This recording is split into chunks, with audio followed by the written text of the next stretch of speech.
Hello friends, I would like to introduce you some pharmaceutical or medicine related topics in a simple and easy to understand way. As you know, pharmaceutical industries in simple terms is the discovery, development and manufacture of drugs and medications by private and public organizations. I don't want to tell you about the importance of medicine for us and its enhancement for the quality of life. The global pharmaceutical market produced treatments worth more than $12 billion in 2020 and showed a compound annual growth rate of 1.8%. This is a pre-COVID estimation and this number might have definitely gone to a new high, particularly after the COVID pandemic. Before going further, let me introduce myself. My name is Vinod Unni. I have been involved in the pharmaceutical development for more than 2 decades in diverse cultural environments. I got a PhD in organic chemistry and completed my postdoc in USA and worked in the pharmaceutical industry for several years in the United Kingdom. Currently, I am based in Hyderabad, the pharma capital of India, for the last few years, working in the pharmaceutical industry.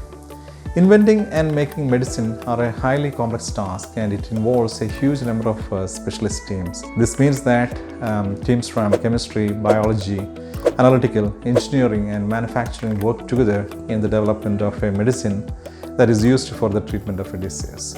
Today I am going to give an overview about one of the important areas in the medicine development called process chemistry.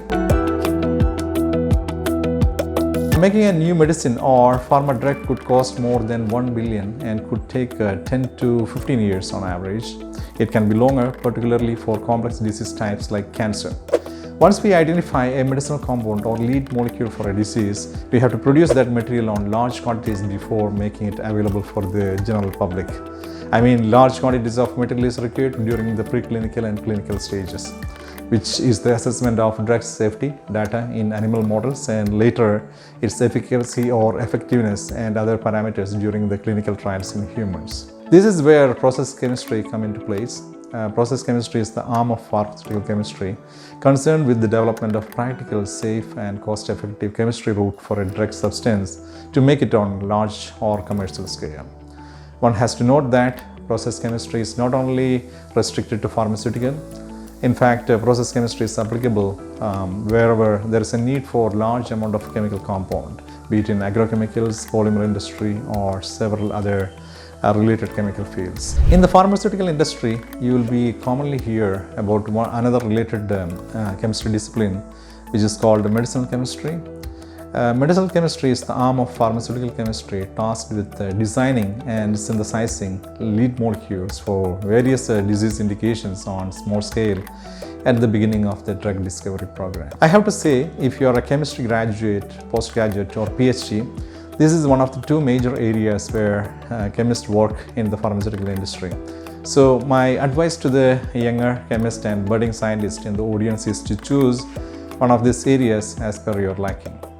I'm planning to give an overview of the medicinal chemistry in a separate video in the near future. So let us come back to the main topic of today, which is process chemistry.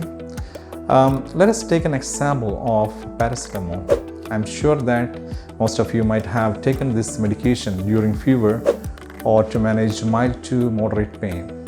A typical tablet formulation contains various components as shown in the screen. Other than the actual paracetamol, the chemical name for which is N-acetyl para-aminophenol, it contains other components in the tablet called excipients to help with the medicine intake among other factors. What I mean by other factors is that the active pharmaceutical ingredient or the drug compound may have some bad taste, for example, which can be covered up by coating the tablet with starch, etc. As you know, paracetamol is a common medication which is used by millions of people worldwide. So obviously, we have to take tons of this material to meet the requirements. There are many ways a chemical compound like paracetamol can be made. You could see a couple of the routes for the synthesis of paracetamol. I'm not going into the details of this chemistry, but I have shown these details just to make the point that we can make most of this chemical compound in different ways, where the starting material of one route may be cheaper than the starting material of other route, which is an important factor for consideration when we make a chemical compound in tons and tons. This brings to the most important philosophy of the process chemistry. What are the important points or criteria to make a chemical compound on a large scale? There is an approach called select criteria, which appropriately describe the key elements that are required in the process development of any chemical compound. Number one in the process chemistry development is safety. We are making the compound in very large scale with big reactors, and safety is the first and foremost thing people have to take care. Many times the chemical reaction can be exothermic, meaning it will generate heat while mixing chemicals. So we need to control the heat transfer appropriately. Otherwise, disastrous consequences such as fire, explosion, etc. can happen. Second one is the environment. People have to be mindful in reducing the waste produced in a process. Since it's all chemical waste, this can be harmful to the environment and detrimental to the ecosystem and living. The third criteria we need to take care is the legal aspects of a chemistry process, which means we have to make sure that some other companies are not using our newly invented chemistry route and conditions. In other words, we have to make sure that there is no infringement or violation in the intellectual property rights. And we have to be careful while using any legally controlled and regulated chemical substance for which we need to get appropriate permissions. Otherwise, there is a good chance that you will be end up in trouble with the authorities. Another important criteria is the economics of the process. When we are making chemical compounds on a very large scale, we have to make sure that the process is economically viable and not making it in a very expensive way.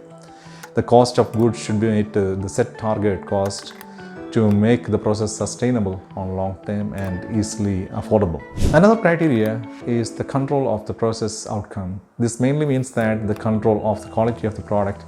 To get the approval of medicine by regulatory authorities, the medicine need to be highly pure. And the last criteria is throughput, which stands for T in select criteria, usually measured by the unit time productivity for a given manufacturing process. For example, the number of kilograms of drug substance produced by a plant module within a 24-hour shift. If the operations are taking only less amount of time, obviously we will be able to produce large quantity of material in less amount of time, making the manufacturing process more profitable. Now I would like to introduce you to very important concepts in process chemistry related to pharmaceutical products called GMP and non-GMP. As you can imagine, pharmaceutical products need to be made in a very careful and controlled manner so as to ensure high quality of products without any contamination, etc.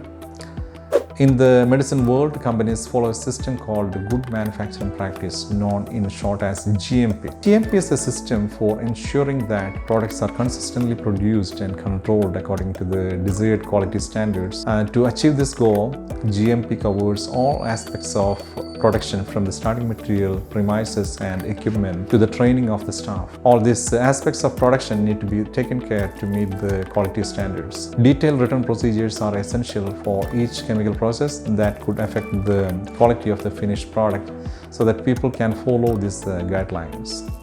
There must be systems to provide documented proof that correct procedures are consistently followed at each step of the manufacturing process. While doing this, pharmaceutical companies or medicine producing companies have to follow certain guidelines for the GMP manufacturing of chemical compounds. For example, there is an international pharma regulatory body called ICH, which is the abbreviation of International Council for Harmonization of Pharmaceutical Products. They outline the requirements of different aspects of manufacturing through guidelines so that there will be harmonization or uniformity of the way pharmaceutical products are made globally. For example, one of the guidelines by ICH for the GMP manufacturing is ICH Quality Guideline Q7, which details the requirements of good manufacturing practice for active pharmaceutical ingredients. This is one of the very important guidelines for GMP manufacturing, and I would say that every process chemist should go through these guidelines to understand the requirements of GMP manufacturing. Then there are country and regional specific regulatory bodies such as Food and Drug Administration of FDA, for example, of United States, and European Medicine Agency, EMA, of European Union, having their own guidelines pertinent to GMP manufacturing. So then What is non-GMP? Generally a fit-for-purpose manufacturing as per the requirements for the earlier part of the drug development requirements. The materials made under non-GMP generally used for the initial toxicology and formulation studies. The stringent regulatory and documentation requirements do not apply for the non-GMP manufacturing. We have now talked about the importance requirements of process chemistry, mainly in the context of pharmaceutical products manufacturing. Now we will look how it really happens in practice. The process chemistry team working in a pharmaceutical company generally have chemistry degrees of differing levels from PhDs to masters to BAs. These technical people conduct experiments on small scale to identify the right conditions for the chemistry reactions. Once the chemistry team identify the conditions, they optimize those conditions by changing the temperature, concentration, etc. to get the highest output as possible with the right quality requirements.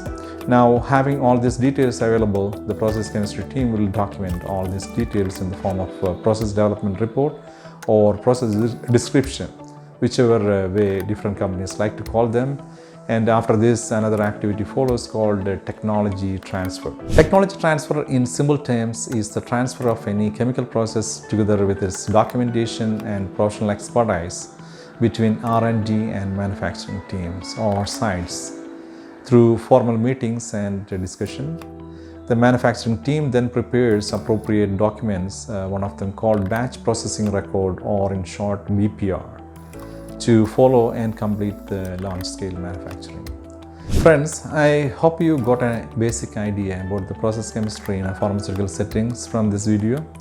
The responsibilities of a process chemist are multifold, where one need to interact with the different cross-functional teams such as the analytical chemist, chemical engineers, safety experts, and production department, etc. This can be a fulfilling job for people with a chemistry degree. If you find it informative and interesting, please subscribe. Thank you for your time to watch this video and see you next time.